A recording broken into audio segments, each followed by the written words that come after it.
ओम ज्ञानं तिमिरनदश्च ज्ञानञ्जन शलाकया चक्षुरुन्मीलितं येन तस्मै श्रीगुरुवे नमः।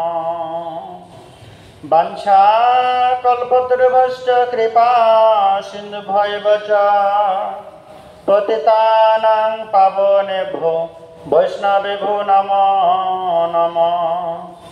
हरे कृष्णा कृष्ण कृष्ण हरे हरे, हरे राम राम राम हरे हरे। सर्वप्रथमे अस्पदीय श्री गुरु पादपद्म हम विष्णुपाद त्रिदंड स्वामी भक्ति प्रसाद मधुसूदन गुरु महाराजेर रातुल जुगल चरणे अनंत कोटि दंडवत प्रणाम प्रणति ज्ञापन करছি। তিনি জয়যুক্ত হন, আমাদের প্রতি কৃপা আশীর্বাদ বর্ষণ করুন। উপস্থিত সকল ভক্তবৃন্দ সবার চরণে বৈষ্ণব অভিনন্দন জানিয়ে প্রণাম নিবেদন করছি। আমরা ধারাবাহিকভাবে চৈতন্য চরিতামৃত শ্রবণ কীর্তনে ব্রতী হয়েছি এবং কি তা অনেক দূর অগ্রসর হয়েছি। শ্রী চৈতন্য মহাপ্রভুর জীবন চরিত কথা বলতে গিয়ে কবিরাজ গোসাই বললেন, চৈতন্য দেবের দয়া করহ বিচার, বিচার করলে চিত্তে পাবে চমৎকার। চৈতন্য মহাপ্রভুর জীবন চরিত কথা, চৈতন্য মহাপ্রভুর দয়া কি অমূল্য রতন।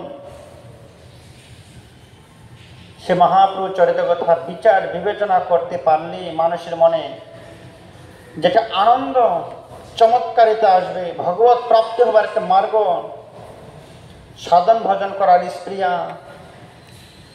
পাপ থেকে বঞ্চিত থাকার এবং ভগবত ভজন করার স্পৃহা জাগিয়ে তোলার মূল কেন্দ্রবিন্দু মহাপ্রভু চৈতন্যদেবের চরিতামৃত।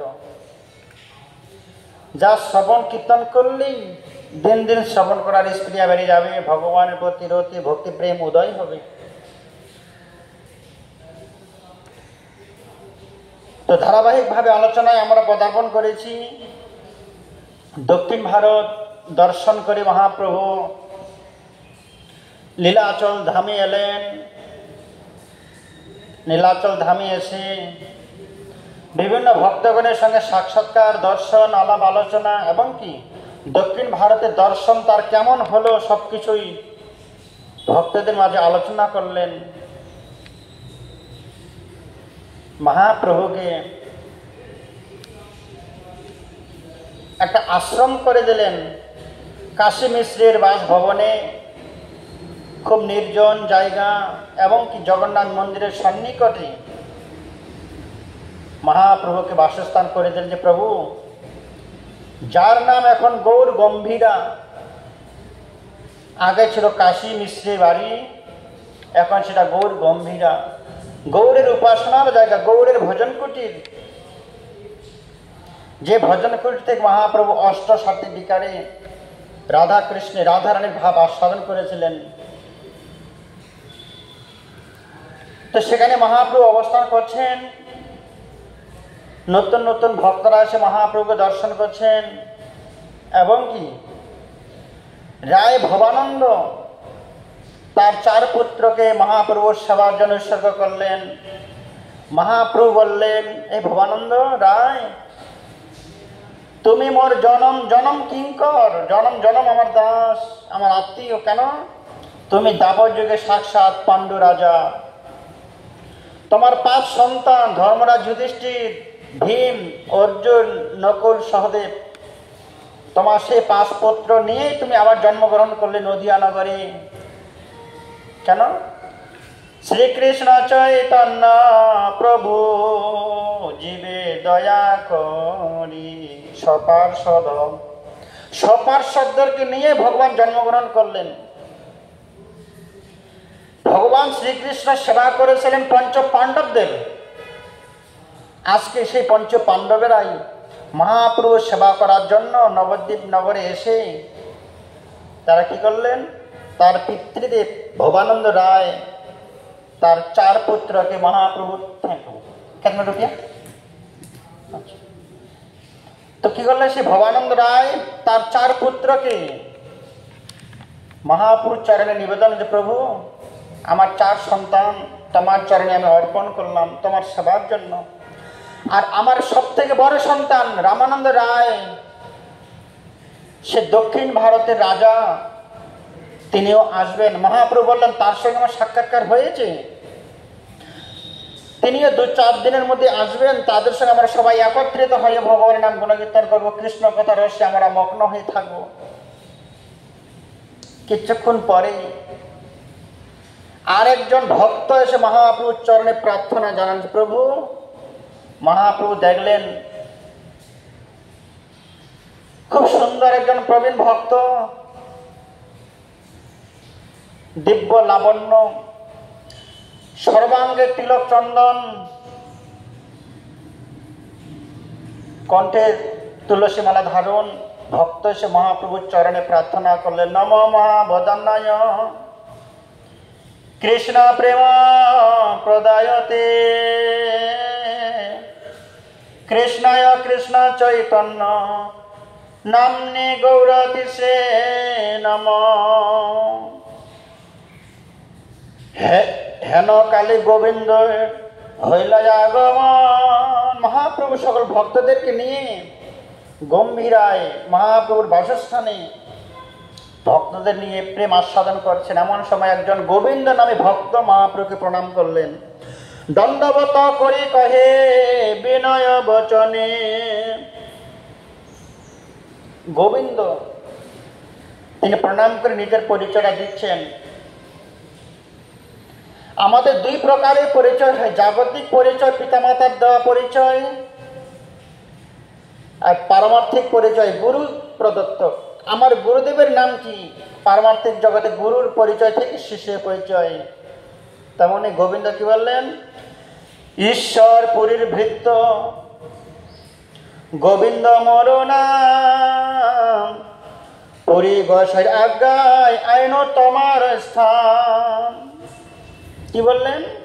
আমার নাম গোবিন্দ, আমি ঈশ্বর পুরীর শিষ্য, আপনিও ঈশ্বর পুরীর শিষ্য। তো গোবিন্দ আর মহাপ্রভু 2 জনে গুরু ভ্রাতা, গুরু ভাই। তিনি পরিচয় দিলেন, আমি আপনার গুরু ভাই।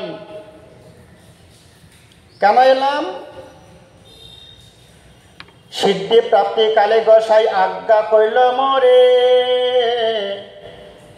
শ্রীকৃষ্ণ চৈতন্য নিকট যাও সব তাহারে। গুরুদেবের অন্তিম ইচ্ছা, আমার গুরুদেব যখন অন্তিম প্রকট হয়ে গেলেন, নিত্যধামে গেলেন, তার পূর্বে তিনি আমাকে আদেশ করে গেলেন, গোবিন্দ তোমার সেবায় আমি সদা সম্পূর্ণ হয়ে সন্তুষ্ট হয়েছি। আমার তো ভাগ্যে হলো না চৈতন্য দেবের সেবা করার। তুমি আমার গুরু আশ্রম ছেড়ে তুমি চৈতন্য দেবের চরণে গিয়ে চৈতন্য দেবের সেবা করো। যদি সেবা গ্রহণ করতে না চায়, আমার আদেশ মনে করে দেবে তাকে, যে গুরুদেবের আদেশ, প্রভু তোমার চরণ সেবা করতে আমাকে আদেশ করেছেন গুরুদেব। অন্তিম সময় গুরুদেবের শেষ ইচ্ছা যে তুমি চৈতন্য দেবের সেবা করবে। শ্রীকৃষ্ণ কাশীশ্বর আসিবেন সব তীর্থ দেখিয়া, প্রভু আজ্ঞায় মই আইন তোমা পদ ধাইয়া। কাশীশ্বর সেও আসবেন, কিন্তু আমার গুরুদেব আমাকে আদেশ করেছেন যাও তুমি চৈতন্য দেবের সেবা করো। আমি গুরুদেবের বাক্যটা রক্ষা করার জন্য খুব ধাইয়ে এলাম, শীঘ্রই এলাম। গোসাই কহিল পুরীশ্বর বাৎসল্য করে মোরে, কৃপা করি মোর ঠায় পাঠাইল তোমারে। এত শুনে সার্বভৌম প্রভুরে পৌঁছিল, পুরী গোসাই শূদ্র সেবক কাহকে রাখিল। প্রভু কয় ঈশ্বর হয় পরম স্বতন্ত্র,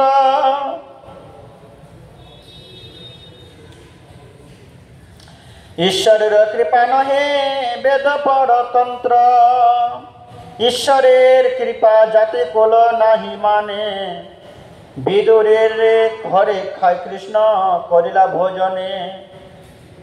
ভগবান শ্রীকৃষ্ণের কাছে ভগবান সৃষ্টি করেছেন বটেই, বিচার কর্ম গুণ অনুসারে ব্রাহ্মণ, ক্ষত্রিয়, বৈশ্য, শূদ্র।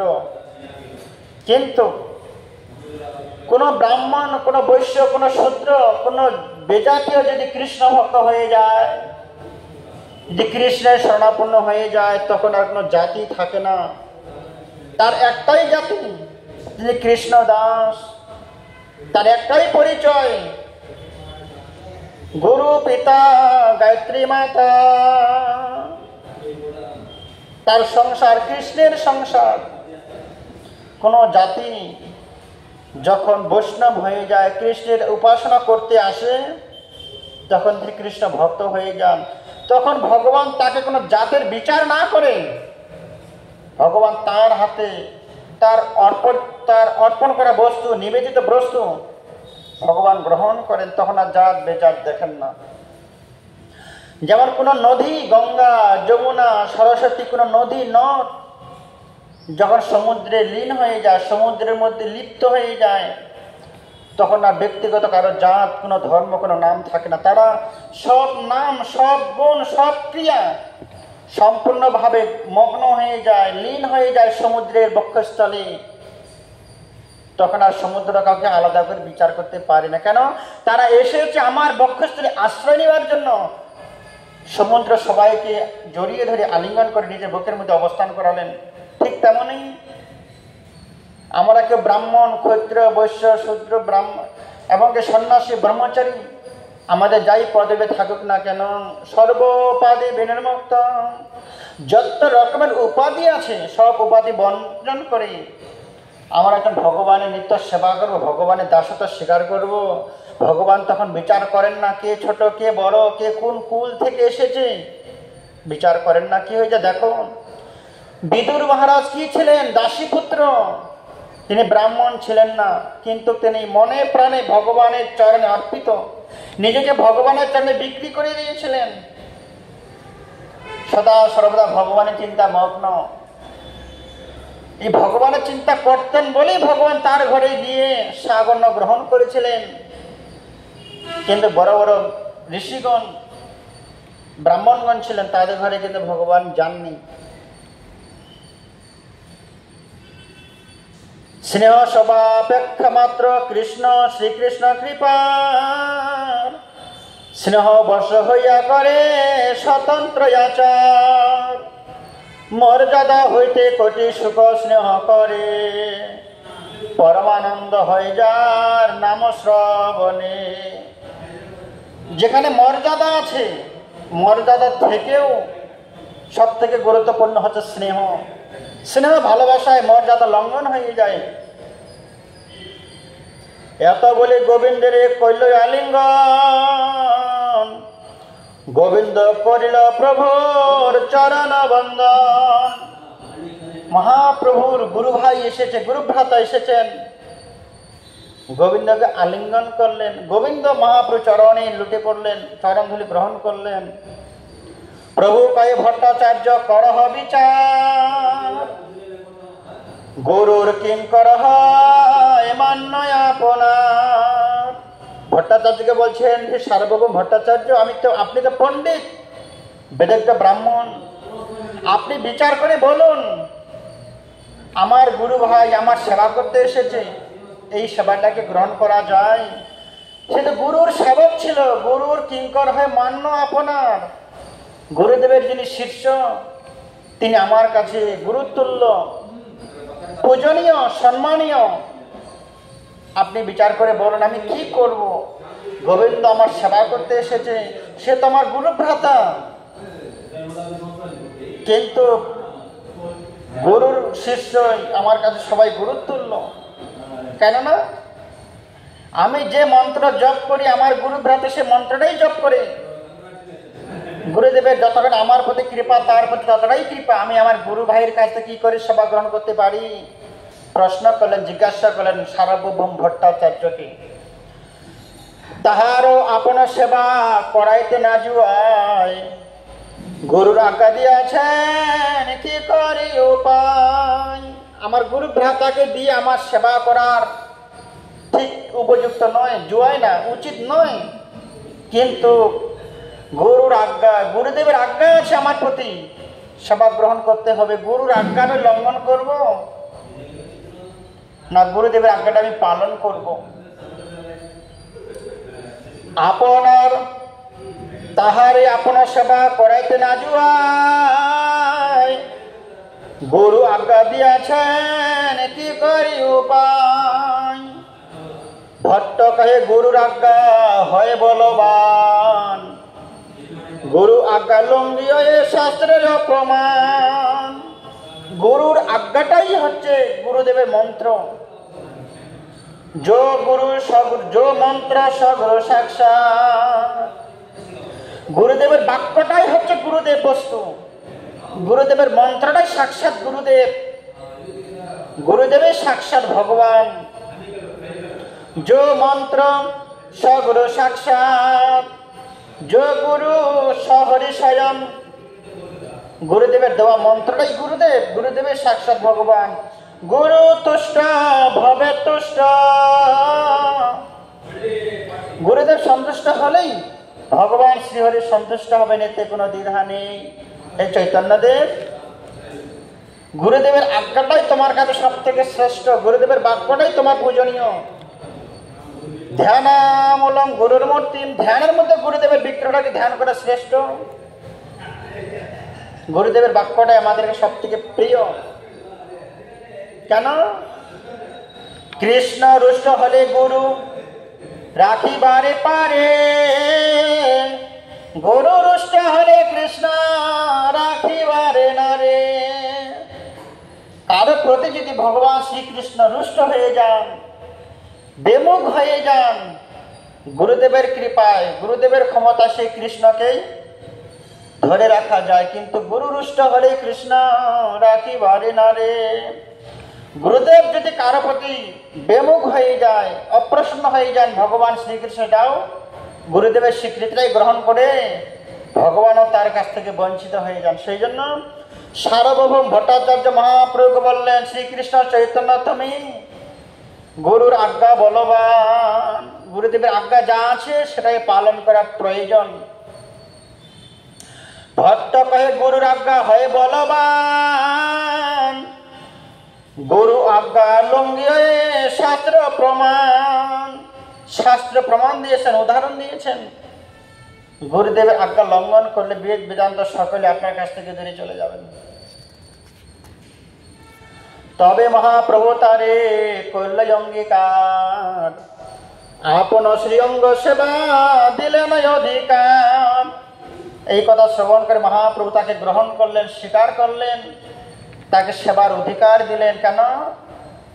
সেও বলেছেন যে চৈতন্য দেবের সেবা করলে আমিও সন্তুষ্ট হব, ভগবান সন্তুষ্ট হবেন, সাক্ষাৎ ভগবান। প্রভুর প্রিয় ভৃত্য করি সবে মনে মা করে মান, সকল বৈষ্ণবের গোবিন্দ করে সমাধান। যত মহাপ্রভুর ভক্ত আছেন সব ভক্তরাই মহাপ্রভু প্রিয় সেবক বলে মান্য করলেন, গ্রহণ করলেন। গোবিন্দ মহাপ্রভু প্রিয় ভক্ত, প্রিয় সেবক। যে গোবিন্দের ভগবানের সেবা করলে গুরুদেব ভক্ত পাঠিয়েছেন। ছোট হরি ছোট বড় কীর্তনিয়া দুই হরিদাস, রামায় নন্দায় রহে গোবিন্দের উপাস। গোবিন্দের সঙ্গে করে প্রভুর সেবন, গোবিন্দের ভাগ্য সীমা না যায় বর্ণন। আমরা দূর থেকে ভগবানের সেবা করি, অর্চন করি, বন্দন করি, কিন্তু গোবিন্দের কি ভাগ্য! সেই গুরু ধন্য, সেই গুরুদেব ভগবানের সেবা করার জন্য শিষ্যকে পাঠিয়েছেন। কিন্তু বাস্তব জীবনে বর্তমান সময়ে এমন এমন কিছু গুরুদেব আছেন যে গুরুদেব হয়ে শিষ্যকে ভগবত ভজন থেকে বেমুখ করে দিচ্ছেন, ভগবানের সাধন ভজন থেকে দূরে সরে রেখে দিচ্ছেন। এমনও গুরুদেব খুবই অনেক দেখা যায় গ্রামে। তাই সরস্বতী প্রভুপাদ লিখেছেন গুরুর বাজার। বর্তমান যা গুরুর চলছে, গুরুর ছড়াছড়ি, গুরুর বাজার। কিন্তু কোন গুরু, যেই গুরুদেব গুরু হয়ে শিষ্যকে ভগবত সেবা করার আদেশ করেন না, যে গুরুদেব ভক্তকে শিষ্যকে কৃষ্ণ সেবার অধিকার দান করেন না, তিনি গুরু হতে পারেন না। তিনি বঞ্চনা করেন সবাইকে। আপনি যে আপনার কল্যাণ চাইবেন, আপনি অসৎ গুরুর আশ্রয় গ্রহণ করেছেন বলে আপনার জীবনটা বরবাদ হয়ে গেল। এমন গুরুর চরণ আশ্রয় গ্রহণ করলেন যে গুরুদেব আপনাকে কৃষ্ণ ভজন থেকে বাধা সৃষ্টি করছে। না গুরুদেব ভগবানের সেবা করছে, না গুরুদেব আপনাকে সেবা করতে বলছে, অথচ সেবা থেকে আপনাকে বঞ্চিত করে দিচ্ছে। সেই জন্য বলছে গোবিন্দের ভাগ্যের সীমা নেই। যেই গোবিন্দ গুরুর কৃপায়, গুরুদেবের আদেশে আজকে ভগবানের সেবা করতে এলেন, আমাদেরও উচিত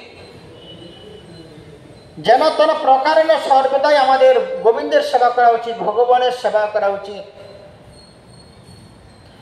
আর দিন মুকুন্দ দত্ত কহে প্রভু স্থানে, ব্রহ্মানন্দ ভারতী আইলা তোমার দর্শনে। আরেকজন ভক্ত এলেন মহাপ্রভু দর্শন করতে। আজ্ঞা দেহ যদি তারে আনিয়ে এথায়, প্রভু কহে গুরুতে হো যাব তার ঠায়। এত বলি প্রভু ভক্তগণ সঙ্গে, চলি আইলা ব্রহ্মানন্দ ভারতীর আগে। মহাপ্রভু বললেন ব্রহ্মানন্দ ভারতী সে আমার কাছে আসবে, তিনি আমার গুরুতুল্য, আমি তার কাছে যাব। গুরুতুল্য, তিনি গুরুদেবের গুরু ভাই, গুরুবর্গ। আজকে ব্রহ্মানন্দ ভারতী আমার কাছে আসবেন কেন? তিনি আমার গুরুতুল্য, আমি তার কাছে যাব। যে ভগবানের কি অপ্রাকৃত মহিমা, কি তার চরিত্র, মহাপ্রভু কিভাবে সম্মান দিচ্ছেন সবাইকে। তিনি আমার কাছে কেন আসবেন? আমি তার কাছে যাব। কিছু ভক্তদেরকে নিয়ে মহাপ্রসাদ চন্দন মালা নিয়ে ব্রহ্মানন্দ ভারতীকে দর্শন করতে গেলেন সাক্ষাৎ মহাপ্রভু নিজেই। ব্রহ্মানন্দ পড়িয়াছে মৃগ চর্মা বর্মা, তাহা দেখি প্রভু দুঃখ পাইল অনন্ত। দেখিয়া তো ছদ্ম কইল যেন দেখি নাই, মুকুন্দেরে পুছে কাহা ভারতী গোসাই। মুকুন্দ কহে এই আগে দেখো বিদ্যমান, প্রভু কহে তো নহে তুমি অজ্ঞান। অন্যরে অন্য কহ নাহি তোমার জ্ঞান, ভারতী গোসাই কেনে পড়বে যান। শুনি ব্রহ্মানন্দ করে হৃদয়ে বিচারে, মোর চর্মা বরম এই না ভাই হারে। ভালো কহেন চর্মম্বর দম্ভ করি পরি, চর্মাম্বর পরিধানে সংসার না তরি। আজি হইতে না পড়িব এই চর্মাম্বর, প্রভু বহির্বাস আনাইল জানিয়া সত্তর। চর্মাম্বর ছাড়ি ব্রহ্মানন্দ পরিল বসন, প্রভু আসে করল তার চরণ বন্দন। নিগুর বিচার ধর্ম সত্যম নৃহত গুহায়া। শ্রী চৈতন্য মহাপ্রভু গুরুবর্গ মনে করে, গুরুদেবকে মনে করে, যেহেতু গুরুদেবের গুরু ভাই, তাকে প্রণাম করতে গেলেন, তাকে মর্যাদা দিলেন। কিন্তু গিয়ে কি দেখলেন? গুরুদেব একটা ছোট্ট ভুল করে আছে, একটা অন্যায় কাজ করে আছে। তিনি কি করেছে? মৃগ চর্ম, মৃগের চামড়া পরিধান করে আছে। মহাপ্রভু দেখলেন এটা বৈষ্ণব সিদ্ধান্তের বিরুদ্ধ আচরণ। তিনি বললেন এই ব্রহ্মানন্দ ভারতে হতে পারে না অন্য কেউ। কেন?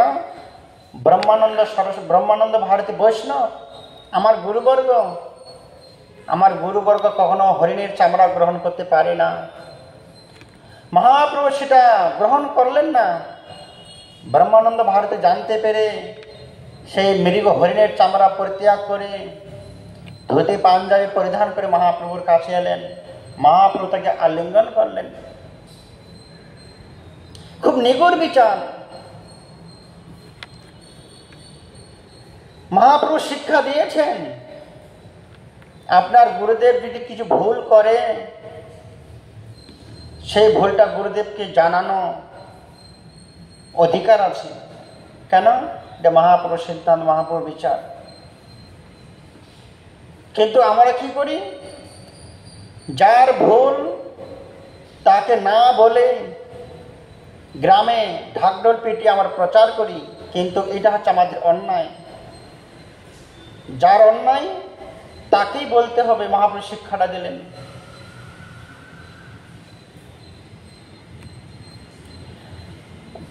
ভারতে কহে তোমার আচার লোক শিখাইতে। লোক শিক্ষা দেওয়ার জন্য মহাপ্রভু নিজে আচরণ করে দেখালেন, সেটা ভারতে গ্রহণ করলেন। যে ভারতে কহে তোমার আচার লোক শিখাইতে, কোনো না করিব নীতি ভয় পাচ্ছি, তার কোনোদিন আমি পরিধান করব না, ভুল করব না। কেন? যেটা বৈষ্ণব আচার নয় সেটা আচরণ করলে আমাদের হবে না। যেটা আচরণ করলে আমাদের মর্যাদা লঙ্ঘন হবে, সেই আচরণ আমাদের করা যাবে না। জগন্নাথ অচল তুমি ব্রহ্ম সচল, তুমি গৌরবর্ণতে হো শ্যামল বরণ। কি বললেন? পুরীর মন্দিরে সাক্ষাৎ জগন্নাথদেব অচল বিগ্রহ, আর মহাপ্রভু তুমি সচল বিগ্রহ। অচল বিগ্রহ শ্যামবরণ, আর তুমি সাক্ষাৎ গৌরবরণ। দেখতে পাচ্ছেন গৌর সুন্দর, গৌর বরণ। জগন্নাথ অচল বিগ্রহ আর গৌর সুন্দর সচল বিগ্রহ, দুজনেই ভগবান। দুই ব্রহ্মে করলে সবে জগত তারণ। আজকে জগন্নাথ দেব যে যে গ্রামে যে যে শহরে যেতে পারেননি দর্শন দেবার জন্য, আজকে তুমি সচল বিগ্রহ হয়ে সারা নগরে নগরে গ্রামে গ্রামে ভ্রমণ করে দর্শন দিয়ে উদ্ধার করে দিলে জগৎবাসীদেরকে। প্রভু কহে সত্য কহি তোমার আগমনে, দুই ব্রহ্ম প্রকটিল পুরুষোত্তমে। ব্রহ্মানন্দ নাম তুমি গৌর ব্রহ্ম চল, শ্যামবর্ণ জগন্নাথ বসিয়াছি অচল। ভারতী কয় সার্বভৌম মধ্যস্থ হইয়া, ইহার শোনে আমার নাই বুঝ মন দিয়া। ব্যাপ্য ব্যাপক ভাব জীব ব্রহ্মে জানি, জীব ব্যাপ্য ব্রহ্ম ব্যাপ্য শাস্ত্রে দেবা খানি। চর্ম ঘোচাইয়া কইল আমারে শোধন, দোহার ব্যাপক ব্যাপক করতে এই তো কারণ। কি বলছেন? আমি চর্ম পরিধান করেছিলাম, আজকে মহাপ্রভু আমার ভুলটা ধরিয়ে আমার পরম বান্ধব পরম প্রিয়তের কাজ করেছে। যে আমার ভুলটা ধরিয়ে দেয় সে আমার পরম বান্ধব, পরম মিত্র, পরম বন্ধু। কিন্তু আমরা আমাদেরকে ভুল ধরিয়ে দিলে, ভুলটাকে দেখতে পেলে আমাদেরকে বলার পর আমরা সেটা গ্রহণ করতে পারি না। সে বড় পণ্ডিত, আমার ভুল ধরেছে, আমরা অভিমান করি, রাগ করি। কিন্তু এখানে ব্রহ্মানন্দ ভারতে কি বললেন? সে আমার পরম ভাগ্য। আমার ভুল পথ চলার পথটা ভুল হচ্ছে, মহাপ্রভু আমাকে জানিয়ে দিলেন, সন্ধান করে দিলেন। আমি নাহলে 12 মাস ভুল করেই যেতাম। মহাপ্রভু খুব সন্তুষ্ট হলো তার প্রতি, আমি আর কোনোদিন ভুল করব না। কিন্তু আমরা কি করি? আমাদেরকে ভুল ধরিয়ে দিলেই তার প্রতি আমরা বিমুখ হয়ে যাই, নারাজ হয়ে যাই। এই সব নামের হয় নিজ সম্পদ, চন্দনাত্ম প্রসাদ ডর দুভুজে অঙ্গ। ভট্টাচার্য কহে ভারতী দেখো তোমারও জয়, প্রভু কহে যেই কহ সেই সত্যি হয়। ব্রহ্মানন্দ ভারতীর সব সিদ্ধান্ত মহাপ্রভু গ্রহণ করলেন। গুরু শিষ্য না শিষ্যের সত্য পরাজয়, ভারতী কয় এই নহে অন্য হেতু হয়, ভক্ত ঠাই হার তুমি এ তোমার স্বভাব। আর এক শুনো তুমি আপন স্বভাব। কেন? ভগবান সদা সর্বদা ভক্তের কাছে হার স্বীকার করেন, নিজেকে ছোট করেন ভক্তের মান বৃদ্ধি করার জন্য। আজন্ম করিণময় নিরাকার ধ্যান, তোমা দেখি কৃষ্ণ হইল অমর বিদ্যমান। কি বললেন? আজন্ম থেকে আমি ব্রহ্মকে নিরাকার ব্রহ্ম উপাসনা করেছিলাম। ভগবান ব্রহ্ম, ভগবান জ্যোতি, ভগবান শব্দ ব্রহ্ম। ভগবানের আকার নেই, ভগবান খায় না, ঘুমায় না, চলে না, ভগবান কথা বলে না। আমি নিরাকার উপাসনা করেছিলাম এতদিন। কে বলছেন? ব্রহ্মানন্দ ভারতী। কিন্তু সে যখন মহাপ্রভুর কাছে এলেন, মহাপ্রভুকে দর্শন করলেন, তিনি মহাপ্রভুকে দর্শন করে মহাপ্রভুর মধ্যে থেকেও শ্যামা সুন্দর ভগবান শ্রীকৃষ্ণকে দর্শন করলেন। তার নিজের আরাধ্য দেব ব্রহ্ম, তার মধ্যে দর্শন করছেন। ব্রহ্মের হাত আছে, পা আছে, তিনি চলেন, কথা বলেন, প্রসাদ গ্রহণ করেন। সেই ব্রহ্মই চৈতন্য দেবের শরীরে দর্শন করলেন যে আমার ব্রহ্ম, আমার আরাধ্য দেব, তিনি আকার হয়ে আমার সঙ্গে কথা বলছেন। এতদিন যা আমি আরাধনা করেছি নিরাকার ব্রহ্ম, এটা আমার সাধন ভজনে সিদ্ধ লাভ হতে পারেনি। তোমা দেখে কৃষ্ণ হইল মোর বিদ্যমান। কৃষ্ণ নাম সুরে মুখে মনে নেত্রে কৃষ্ণ, তোমাকে তদ্রূপ দেখি হৃদয় সতৃষ্ণ। বিল্ল মঙ্গল কইছে জয়ছে দশায় আপনার, ইহা দেখি সেই দশা হইল আমার। প্রভু কহে কৃষ্ণে তোমার গাঢ় প্রেমা হয়, যাহা নেত্র পরে তাহা শ্রীকৃষ্ণ স্মরয়। মহাপ্রভু কি বললেন? এই ব্রহ্মানন্দ ভারতী, কৃষ্ণের প্রতি তোমার অনুরাগ খুব গাঢ়, অপ্রাকৃত প্রেম। তার জন্য তোমার নেত্র যেখানেই পড়ে সেখানে তুমি কৃষ্ণকে দর্শন লাভ করতে পারো। অপ্রাকৃত ভক্তগণ প্রাকৃত গোচর দর্শন করে না, আর প্রাকৃত মানুষ অপ্রাকৃত দর্শন করতে পারে না। ঠিক তেমনই তোমার যা প্রেম, তোমার যা অনুরাগ, অনুভূতি, যাহা যাহা নেত্রে পড়ে তাহা তাহাই কৃষ্ণ স্মরে। আপনি যখন ভগবানের ভক্ত হতে পারবেন, আপনার দর্শন কেমন হবে? সদা সর্বদা ভগবানকে দর্শন করতে পারছেন। বৃক্ষের মধ্যেও ভগবান, কুকুর ছাগল বিড়ালের মধ্যেও ভগবান আছেন। ভগবতময় জগৎ হয়ে যাবে তখন আপনার কাছে। ভট্টাচার্য কহে তোমার হয় সত্য বচন, আগে যদি কৃষ্ণ দেন সাক্ষাৎ দর্শন।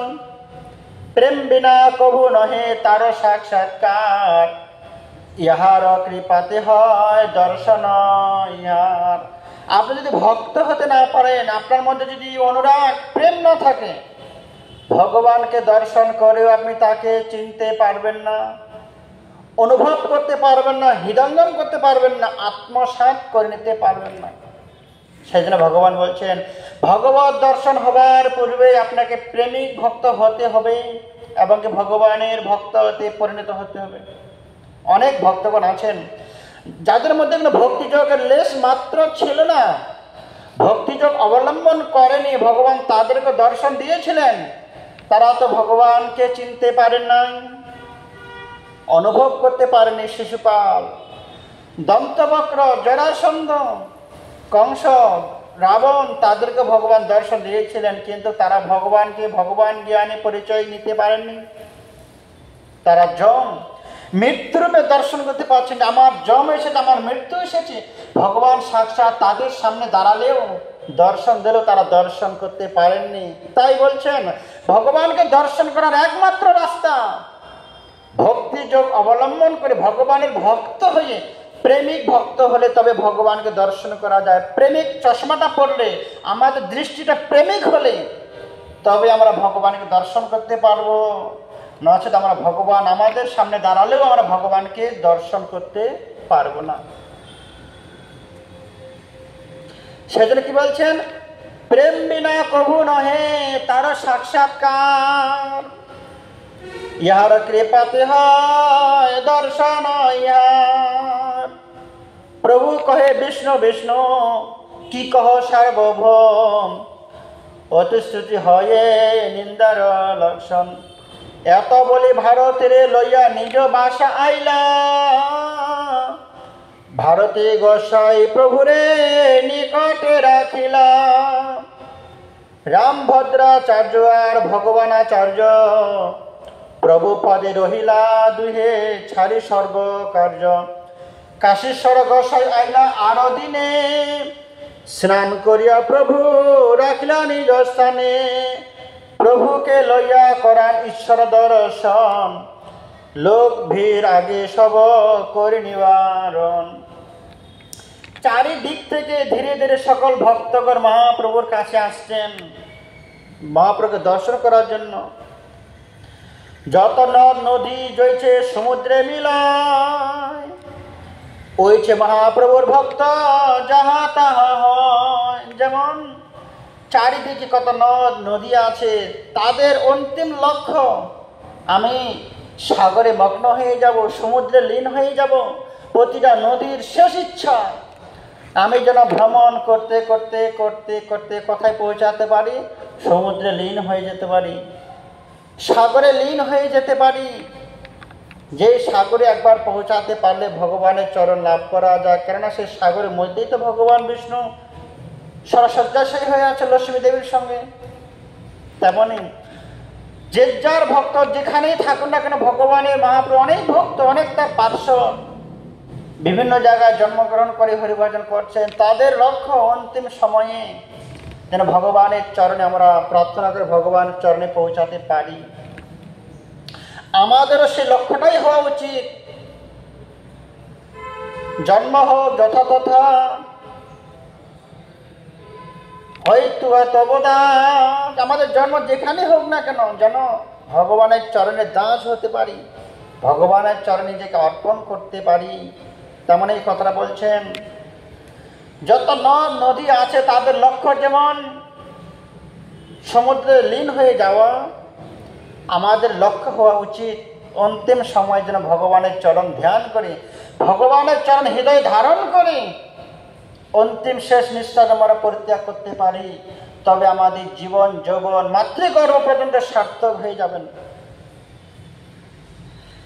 এই তো কহিন প্রভুর বৈষ্ণব মিলন, ইহা যে শুনে পায় চৈতন্য চরণ। এই ভক্ত ভগবানের মিলন, ভক্ত ভগবানের প্রেম আস্বাদন যারা শ্রবণ করবে, তাদের কৃষ্ণ প্রেম গৌর চরণে মতিগতি হবেই হবেই হবেই।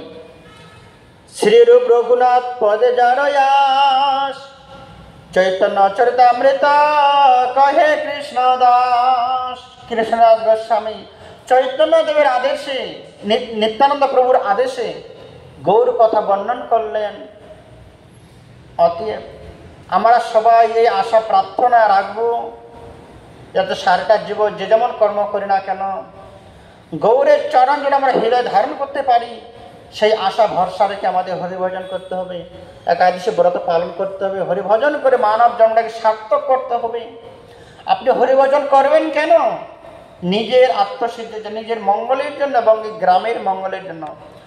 আপনি খেলে 5 জনের পেট ভরে যাবে না, আপনি জল পান করলে অন্য কারো পিপাসা দূরীভূত হবে না, কিন্তু আপনি হরিভজন করলে আপনার জন্য সার্থক হবেই, আপনার জন্য আরো গ্রামের 10টা মানুষের জীবন সার্থক হয়ে যাবে। কেন? তারা আপনার সেবা করবে, তারা আপনাকে দর্শন করবে, তারা আপনার মুখের গুণকীর্তন শ্রবণ করবে, আপনার জন্য গ্রামে আরো 10টা মানুষের উপকার হয়ে যাবে, তাদের প্রেম ভক্তিলতা বৃদ্ধি পাবে, তারা ভগবত ভজন উন্মুখ হয়ে ভগবত ধামে পৌঁছাতে পারবে। বাঞ্ছা কল্পতরুভ্যশ্চ কৃপা সিন্ধু ভয়ে বচ পতিতানাং পাবনেভ্যো বৈষ্ণবেভ্যো নমো নমো।